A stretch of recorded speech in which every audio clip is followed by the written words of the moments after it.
친구 집에 갔다가 200여 킬로미터 떨어진 야산에서 시신으로 발견된 여중생은 목이 졸려서 숨진 것으로 부검 결과 드러났습니다. 딸의 친구를 살해하고 시신을 유기한 혐의를 받는 30대 피의자는 조금 전 구속됐습니다. 취재기자 연결합니다. 홍주혜 기자. 네, 사회부입니다. 조금 전에 경찰이 중간 수사 결과 발표했죠? 네, 피해자 14상 A양이 피의자 35살 이모 씨의 딸과 함께 이 씨의 집으로 들어간 건 지난달 30일 낮입니다. 그날 밤 A양이 집에 돌아오지 않자 A양의 부모가 경찰에 신고를 했는데요. 이튿날인 지난 1일 오후 이 씨와 이 씨의 딸은 가방을 차에 싣고 집을 나섰습니다. 경찰은 같은 날 저녁과 밤 사이 강원도 영월 야산에 A양의 시신이 버려진 것으로 보고 있습니다. A양 시신을 부검한 결과도 나왔습니다. 목을 졸려 질식사한 것으로 추정돼 타살 정황이 확인됐습니다. 성폭행을 당한 정황은 나오지 않았습니다.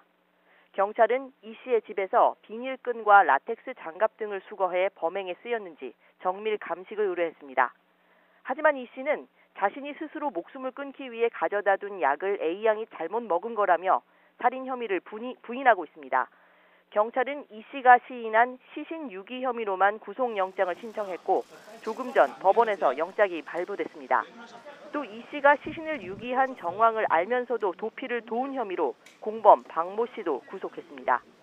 다량의 수면제를 먹고 검거돼 입원 치료를 받아오던 이 씨는 이제 의사소통이 가능한 상태로 회복해 오늘 오전부터 경찰 조사를 받았는데요. 경찰은 아버지와 함께 수면제를 먹고 아직 의식을 찾지 못하고 있는 이 씨의 딸도 피의자로 입건해서 친구를 유인하는 등 범행에 가담했는지 수사할 계획입니다. 피의자 이 씨를 둘러싼 의혹이 적지 않군요. 피의자 이 씨와 이 씨의 딸은 희소병을 앓고 있습니다.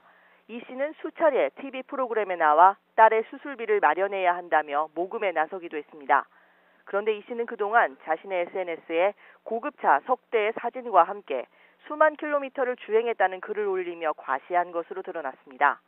실제로 이 씨 자신이 외제차 한 대를 갖고 있었고 피해자의 시신을 유기할 때 이 씨가 가족 지인의 외제차를 타고 간 사실도 확인됐습니다. 이 씨가 모금 활동을 하며 호소한 것처럼 경제적으로 매우 어려운 형편은 아니었을 수 있다고 추정할 만한 대목입니다. 경찰은 이 씨가 차량 등을 사는 과정에서 후원금이 쓰였을 가능성도 살펴볼 예정입니다. 이와 함께 지난달 이 씨 부인이 스스로 목숨을 끊은 배경에도 관심이 쏠리고 있습니다. 숨지기 직전 이 씨의 부인은 이 씨의 의붓 아버지에게 성폭행을 당했다며 지난달 1일 고소장을 접수했습니다. 경찰은 이번 중학생 살해 사건과는 별도로 숨진 이 씨 부인의 고소 사건에 대해서도 조사를 이어갈 방침입니다. 지금까지 사회부에서 전해드렸습니다.